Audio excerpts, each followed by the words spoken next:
नमस्कार विद्यार्थियों। आइए पढ़ते हैं कक्षा 12 की हिंदी पुस्तक 8वें भाग 2 का अध्याय उषा। उषा एक कविता है जिसके कवि हैं शमशेर बहादुर सिंह।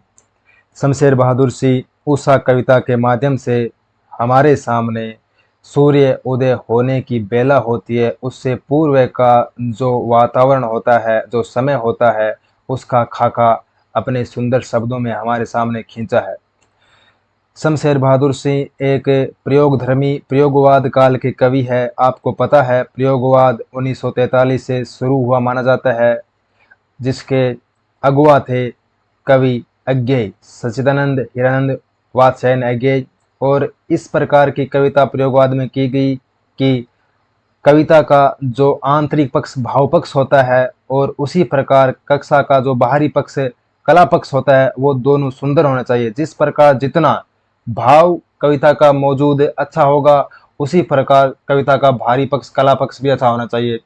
उससे विपरीत प्रयोगवाद से पहले सन 1936 से शुरू हुआ था प्रगतिवाद, और प्रगतिवाद में ज़्यादा जोर भाव पक्ष पर दिया गया था, कला पक्ष पर उसमें ज़्यादा जोर नहीं दिया गया था। उसके उलट कविताओं में कला पक्ष और भाव पक्ष पर प्रयोगवादी कवियों ने जोर दिया है। उषा कविता के माध्यम से कवि ने उस सुरम्य वातावरण का खाका खींचा है जो एक ग्रामीण संस्कृति में, ग्रामीण अंचल में हमें देखने को मिलता है। आइए पढ़ते हैं मूल कविता उषा, और उससे पूर्व पढ़ते हैं कविता का भाव कि कविता के अंदर कहा क्या गया है। आखिर ग्रामीण संस्कृति में प्रयोग आने वाले अनेक शब्दों की वस्तुओं के माध्यम से कवि ने आंचलिक पृष्ठभूमि तैयार की है।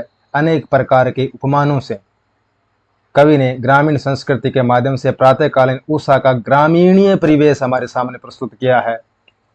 इसी के साथ साथ हमारे सामने कविता को पढ़कर गांव का वातावरण सुंदर और शुद्ध वातावरण प्रकट होता है। अनेक प्रकार के रंगों के माध्यम से कवि ने प्रातःकालीन वातावरण का समासा बांध दिया है।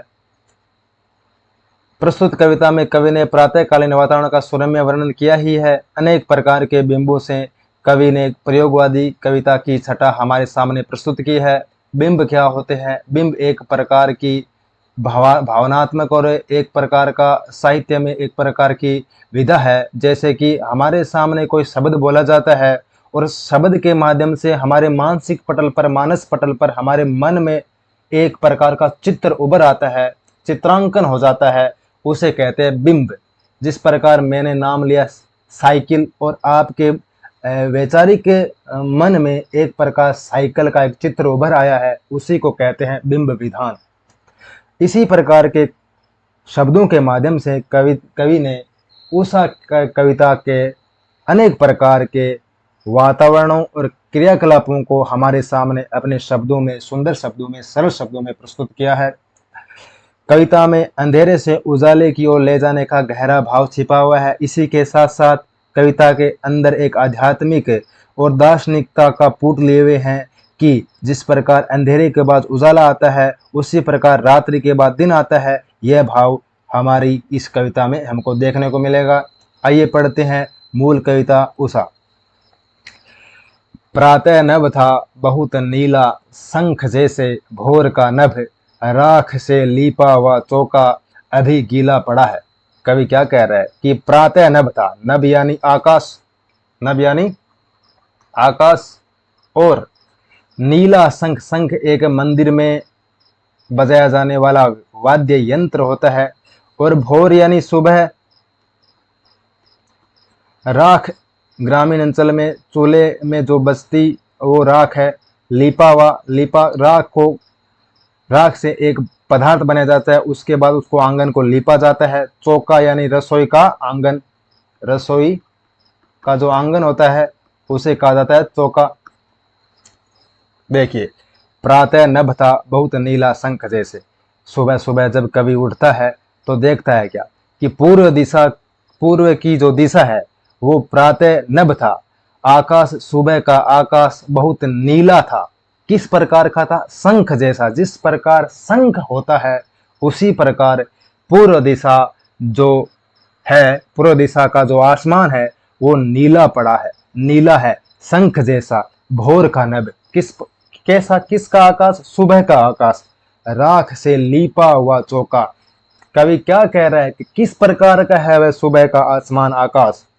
राख से लीपा हुआ चौका, जिस प्रकार गांव में राख से चौका लीपा जाता है, जिस प्रकार रसोई का घर, जो रसोई का आंगन होता है वो लीपा जाता है राख से। राख में अनेक प्रकार की वस्तुएं मिलाकर वो जैसे अभी गीला पड़ा है, जिस प्रकार अभी अभी चौका लगाया है किसी ने और वह चौका अभी तक सूखा नहीं है, गीला पड़ा है, उसी प्रकार पूर्व दिशा का जो आकाश है, आसमान है, वो अभी मटमैले रंग का है और अभी उसमें अनेक प्रकार की बहुत ज्यादा मात्रा में नमी छाई हुई है। सब सुबह हम उठते हैं तो आसमान में क्या होता है, नमी छाई होती है, ठंडी ठंडी ठंडाई महसूस होती है हमें। जब सुबह सुबह हवा चलती है तो वह हवा अत्यधिक मन भावनी होती है और सुहावनी होती है, क्योंकि नमी की वजह से। उसी प्रकार जिस प्रकार राख का लीपा हुआ चौका नम लिए हुए होता है, नमी लिए हुए होता है, उसी प्रकार सुबह का जो आसमान है, पूर्व दिशा का जो आसमान है, वो नमी लिए हुए होता है। प्रातःकालीन आकाश है जो नीला शंख जैसा है, अर्थात आकाश का रंग शंख के रंग की तरह है। सुबह का आकाश कालीमा लिए हुए है, अभी सूर्य पूरी तरह से उदय नहीं हुआ है, तो अंधेरा छाया हुआ है और वही अंधेरा कालीमा लिए हुए है। और इस कालीमा में अभी बहुत सी नमी व्याप्त है। नमी व्याप्त है, जिस प्रकार नमी क्या होती है, हवा में पानी की मात्रा को ही नमी कहा जाता है। जिस प्रकार रसोई घर में रसोई का आंगन राख से लीपा होता है, ग्रामीण अंचल में गांव की संस्कृति होती थी, अब भी गांव में नहीं मिलती है ये। सुबह सुबह वह चौका होता है, वह आंगन होता है, वो राख से लीपा जाता था मटमैले रंग का। उसी प्रकार सुबह का आकाश उसी मटमैले रंग का होता है। वो राख जिस प्रकार मटमैले रंग की होती है और उससे जो आंगन लिपा जाएगा वह भी मटमैले रंग का होगा, और उसी की उपमा मटमैले रंग की आकाश को दी है कवि ने। देखिए आगे की पंक्तियों में कवि क्या कह रहा है। बहुत काली सिल जरा से लाल केसर से की जैसे धुल गई हो, सलेट पर या लाल खड़िया चाक मल दी हो किसी ने। आगे की पंक्तियों में कवि कह रहा है कि काली सिल, सिल क्या होती है, जैसे ग्रामीण अंचलों में एक पट्टीनुमा होती है, शिला होती है, शिला होती है ना एक पत्थर की, उस पर कुछ ग्रामीण अंचल में उस पर रगड़ते हैं लोग। कोई पदार्थ होता है, मिर्ची रगड़ते हैं, धनिया रगड़ते हैं, कुछ इस प्रकार की एक पदार्थ रगड़ते हैं, कोई मसाला कूटते हैं, वो इसे शिला पर रगड़ते हैं, शिला पर मलते हैं। तो बहुत काली, और वो शिला किस प्रकार की है, काले रंग की है। अब सुबह के आसमान को, सुबह के आकाश को एक उपमा और दे रहा है कवि कि सुबह काली सिल जरा से लाल केसर से कि जैसे धुल गई हो। अब का वातावरण क्या है कि सूर्य धीरे धीरे बाहर की ओर निकल रहा है, उदय हो रहा है, और जब सूर्य उदय हो रहा है तो सूर्य का जो लालिमा है, सूर्य का जो प्रकाश है, वो आकाश में थोड़ी थोड़ी लालिमा बिखेर देता है ना। तो क्या है कि वह पहले जो आकाश था वह काली सिल के समान था, शिला के समान था। अब क्या वह लाल केसर से कि जैसे धुल गई, अब उस पर सूर्य का लाल लाल प्रकाश पड़ रहा है, तो ऐसा लग रहा है उस काली शिला पर किसी ने केसर मल दी हो, केसर उस पर रगड़ दी हो, केसर उसे धुल गई हो, या उस पर केसर किसी ने पहुंच दी हो, कुछ भी किया हो, लेकिन शिला का रंग किस प्रकार का हो गया है, केसर के समान, लाल लाल केसर के समान। सलेट पर या लाल खड़िया चाक मल दी हो किसी ने। अब सलेट क्या होती है, जिस प्रकार छोटे बच्चों के हाथों में लिखने का जो पहला सामान होता है उसे सलेट कहते हैं, और वह सलेट भी किस प्रकार की होती है, काली माली होती है, भूरी रंग की होती है, काली रंग की होती है। अब आकाश किस प्रकार का है, सलेट रंग का, पर या लाल खड़िया चाक मल दी हो किसी ने, उस सलेट पर एक लाल खड़िया लिखने का जो एक भरता टाइप का होता है, पेन टाइप का होता है, उसे खड़िया से, खड़िया एक प्रकार की मिट्टी है, एक प्रकार का चट्टान है, जिससे उसे मिट्टी पर, उसे स्लेट पर लिखा जाता है।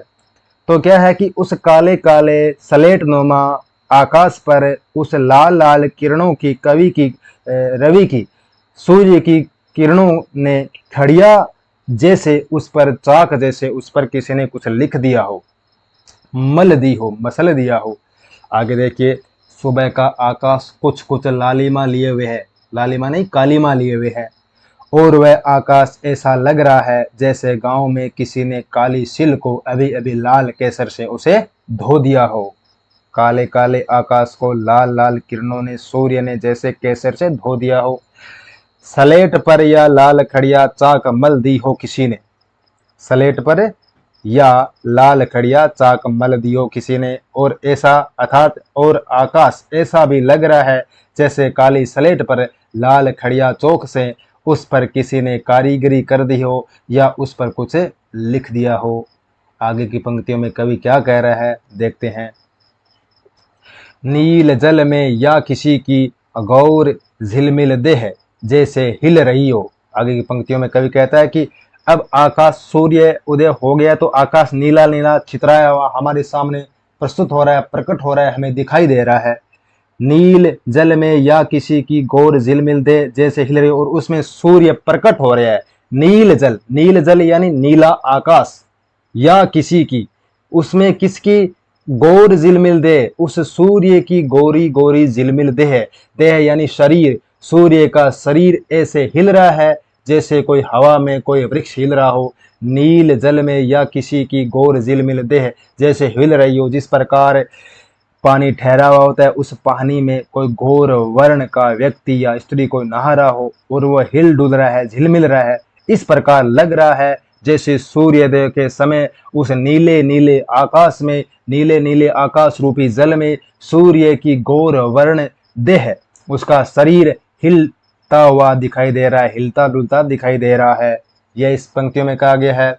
और जादू टूटता है, और जादू टूटता है इस उषा का, अब सूर्योदय हो रहा है। और इस ओर में अनेक भाव छिपे हुए हैं कि और वो हाथ में उदासीन रूप में कह रहा है कि कभी इतनी सुरम्य सुंदर छटा हमारे सामने सूर्योदय से पहले हमारे सामने व्याप्त थी, अब सूर्योदय हो गया, सूर्य बाहर निकल गया तो वो सारा का सारा वातावरण सुमंत्र हो गया है, वो जादू टूट गया है उषा का। वह सुबह का, वह प्रभात का, अल सुबह का जो सुंदर छटा है वह अब पीछे छूट गई है। तत्पश्चात सूर्य का बिंब दिखाई देना शुरू होता है। यहाँ देखिए, तत्पश्चात सूर्य का बिंब दिखाई देना शुरू होता है। सूर्य का बिंब ऐसा लग रहा है जैसे कि नीले नीले आकाश रूपी जल में किसी की गोरी गोरी देह यानी शरीर हिल झिल मिल रही हो, हिल डुल रही हो।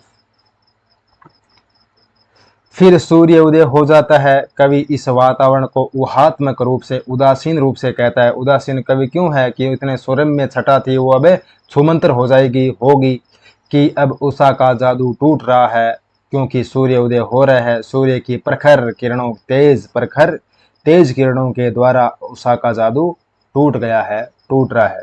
देखिए विद्यार्थियों, इस कविता का जो प्रसंग है वो किस प्रकार होगा, वो इस प्रकार होगा। देखिए कि प्रस्तुत पद्यावतरण या पद्यांश हमारी पाठ्य पुस्तक आरोह भाग 2 के अध्याय उषा नामक शीर्षक से लिया गया है, जिसके रचयिता प्रयोगवादी कवि, किस काल के कवि हैं, शमशेर बहादुर सिंह। प्रयोगवादी कवि शमशेर बहादुर सिंह है।